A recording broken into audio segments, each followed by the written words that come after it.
ఆంధ్రుల గురించి ప్రస్తావించిన తొలి గ్రీకు రాయబారి ఎవరు?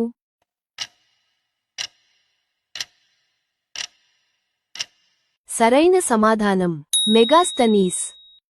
నాగార్జునకొండ వద్ద అశ్వమేధ యాగం చేసిన ఇక్ష్వాక రాజు ఎవరు?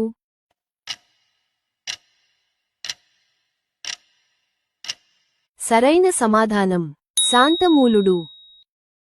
త్రిసముద్రాధిపతి అనే బిరుదు ఎవరికి ఉంది?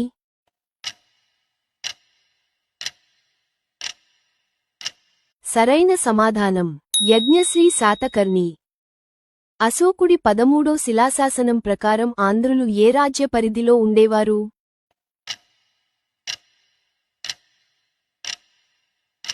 సరైన సమాధానం మౌర్య సామ్రాజ్యం.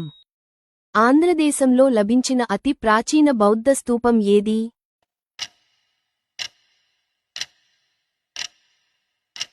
సరైన సమాధానం భట్టిప్రోలు. అమరావతి స్తూపం చుట్టూ శిలాప్రాకారం ఎవరి కాలంలో నిర్మించబడింది?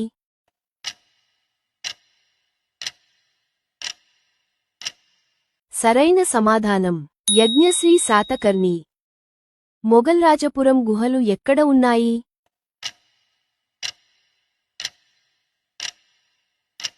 Test your knowledge.